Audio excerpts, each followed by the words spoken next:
ত্রয়োদশ জাতীয় সংসদ নির্বাচনে 2/3 কাছাকাছি আসনে জয় পেয়ে এককভাবে সরকার গঠনের অবস্থান নিশ্চিত করেছে দেশের অন্যতম বৃহৎ রাজনৈতিক দল বিএনপি। 299টি আসনের মধ্যে ঘোষিত 296 আসনে এখন পর্যন্ত দলটির ধানের শীষ প্রতীকের প্রার্থীরা জয় পেয়েছেন 212টিতে।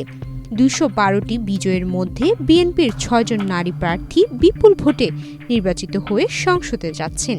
এছাড়া একটি আসনে স্বতন্ত্র প্রার্থী হিসেবে জয়ী হয়েছেন বিএনপি থেকে বহিষ্কৃত ব্যারিস্টার রুমিন ফারহানা।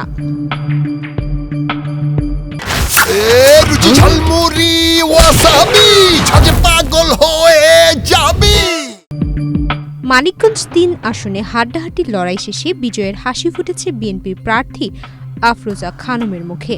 ধানের শীষ প্রতীকে তিনি পেয়েছেন 1,67,345 ভোট। তার নিকটতম প্রতিদ্বন্দ্বী বাংলাদেশ খেলাফত মজলিসের মোহাম্মদ সাঈদ নূর রিকশা প্রতীকে পেয়েছেন 64,242 ভোট। ভোটের ব্যবধানই বলে দিচ্ছে শেষ মুহূর্ত পর্যন্ত কতটা উত্তেজনা ছিল এই আসনে। ঝালকাঠি 2 আসনেও ছিল তুমুল প্রতিদ্বন্দ্বিতা। 147টি কেন্দ্রে পোস্টাল ভোট সহ গণনা শেষে বিএনপি জোটের প্রার্থী ইসরাত সুলতানা ইলেন ভুট্টো ধানের শীষ প্রতীকে পেয়েছেন 1,13,100 ভোট।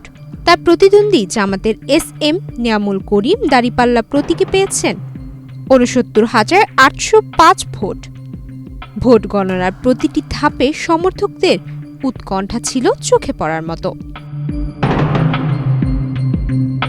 সিলেট 2 আসনে নাটকীয় ব্যবধানে জয় পেয়েছেন তাহসিনা রুশদিন লুনা।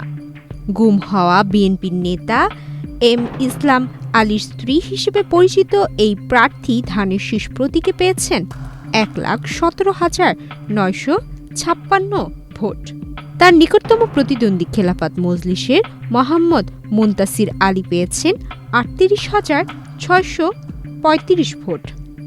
79,321 ভোটের বিশাল ব্যবধানে জয় এই আসনকে আলোচনার কেন্দ্রে নিয়ে এসেছে। উল্লেখযোগ্য হিসেবে হল সিলেট জেলার 6টি আসনের 33 প্রার্থীর মধ্যে তিনিই ছিলেন একমাত্র নারী।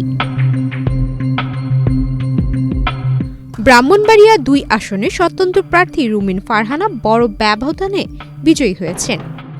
হাঁস প্রতীকে তিনি পেয়েছেন 1,17,495 ভোট। তার নিকটতম প্রতিদ্বন্দ্বী বিএনপি জোটের প্রার্থী জুনায়েদ আল হাবিবের চেয়ে 37,568 ভোট বেশি পেয়ে তিনি আলোচনায় উঠে এসেছেন। এছাড়া নাটোর 1 আসনে ফারজানা শারমিন, ফরিদপুর 2 আসনে শামা ওবায়েদ ইসলাম এবং ফরিদপুর 3 আসনে নায়াব ইউসুফ আহমেদ জয়ী হয়েছেন। নির্বাচন কমিশনের তালিকা অনুযায়ী এবার 300 আসনে মোট প্রার্থী ছিলেন 2017 জন। এর মধ্যে নারী প্রার্থী ছিলেন 84 জন, অর্থাৎ মোটের মাত্র 4%। দলের মনোনয়নে প্রার্থী হয়েছেন 66 জন নারী, স্বতন্ত্র ছিলেন 19 জন।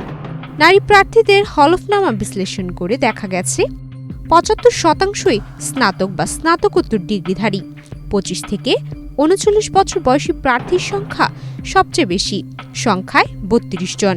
এছাড়া প্রায় 67% নারী প্রার্থী কর্মজীবী। সব মিলিয়ে এবারের নির্বাচনে বিএনপির নিরঙ্কুশ জয় ও নারী প্রার্থীদের অংশগ্রহণ রাজনৈতিক অঙ্গনে নতুন আলোচনা তৈরি করেছে। সুমাইয়া মিতু, বাংলাদেশ প্রতিদিন।